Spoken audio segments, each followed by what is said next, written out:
So it's a long time since I've did an update on the allotment, so welcome back. I've not done that many videos here. This summer again, I'm not going to say it's going to be a complete dead loss. It's been so dry here, and basically the whole of my time is what I'd managed to get set in the spring was towards the end was basically watering. So, but I thought I'd come back and show you the allotment.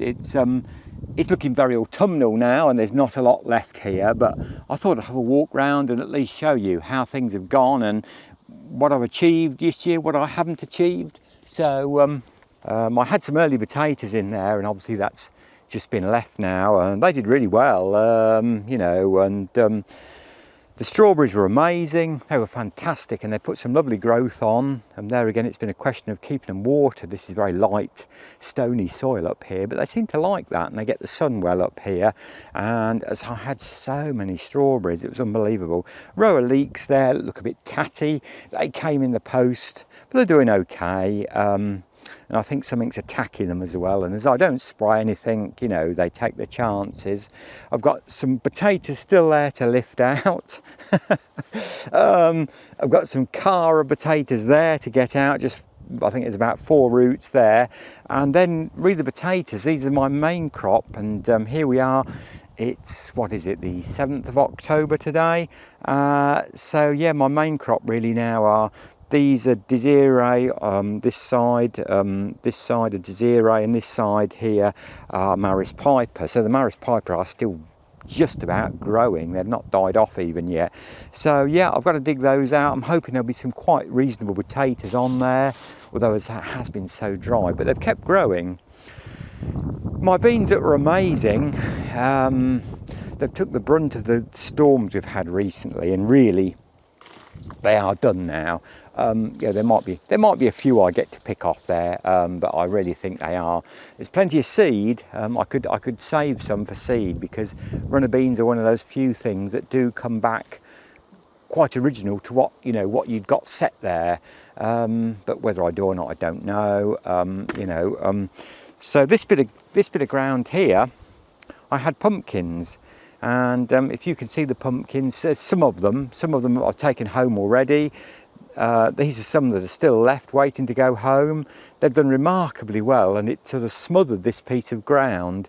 And what I've done today with this piece of ground is I've roughly cleared the weeds off it, what their weeds there were. There was still some bindweed and bits and pieces, although I'm really beating the bindweed this year, I have to say. It's getting weaker and weaker when it does come up now, and it still does come up, but and so I've roughly sort of cultivated this with my wonderful Wolf cultivator and hoe, cut any weeds off and loosened the top up a bit.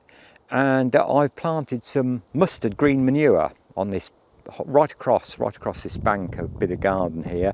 So we'll see how that comes up, obviously that's beneficial, because you can let it grow to sort of 4 or 5 inches, or perhaps just a bit less than that, really, a manageable size.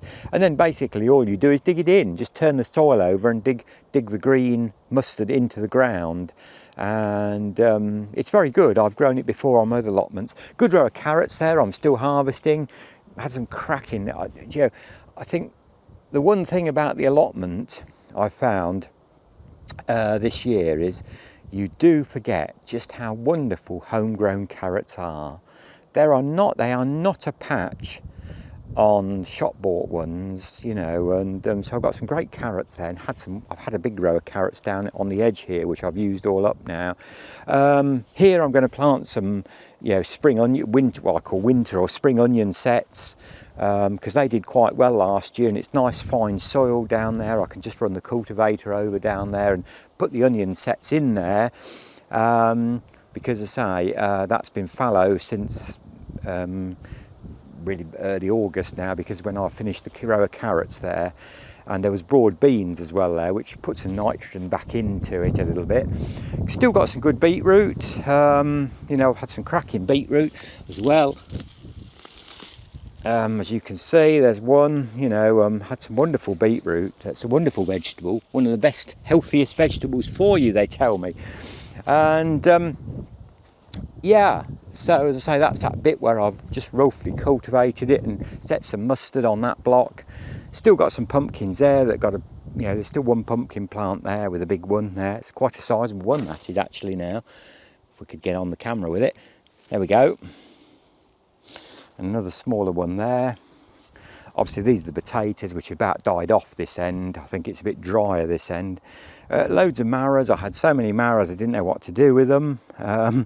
So I've really got to harvest those because they will store for a week or two if you want, marrows will. So, and then I can tidy this bit of ground up.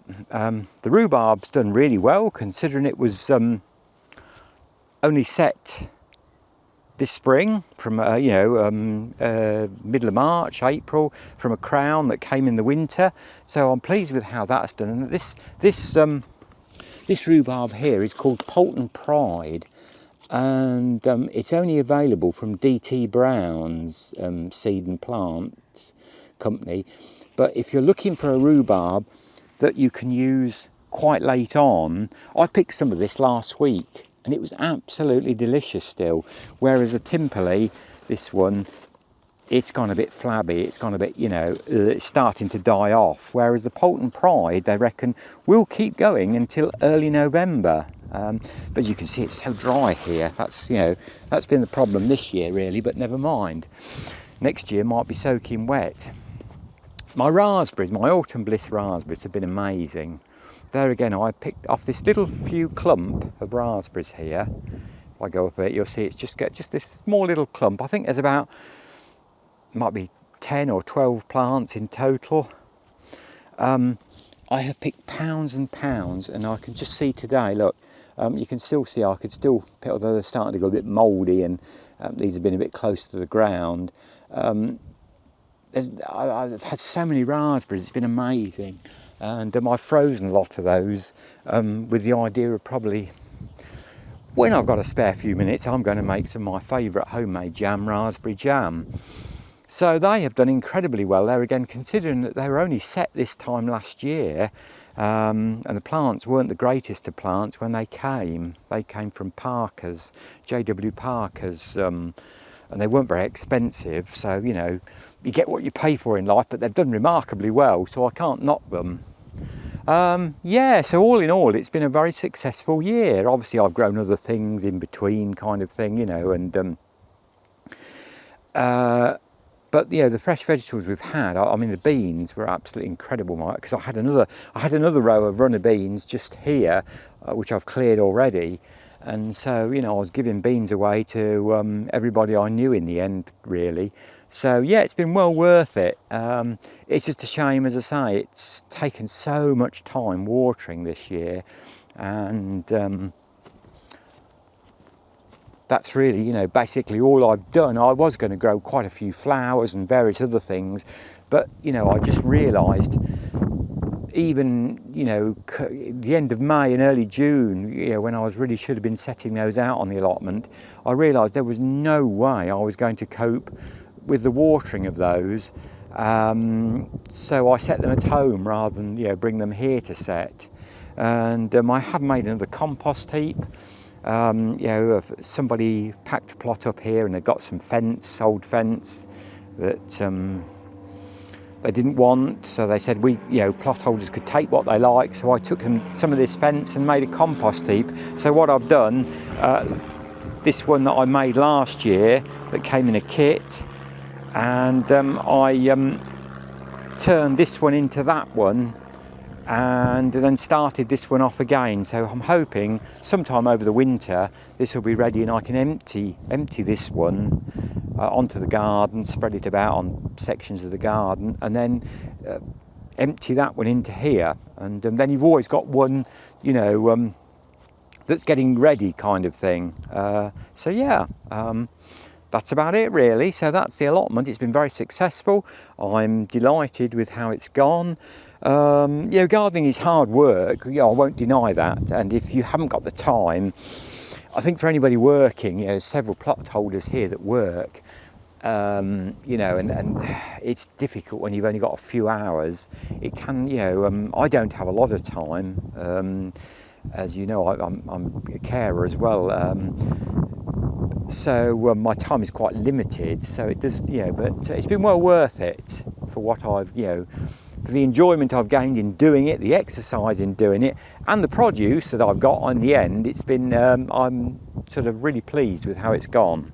So thanks for watching, and good gardening to you wherever you are in the world, and I hope to catch up with you a bit sooner in the next time and tell you what I've been doing anyway. Until then, my best wishes and bye for now.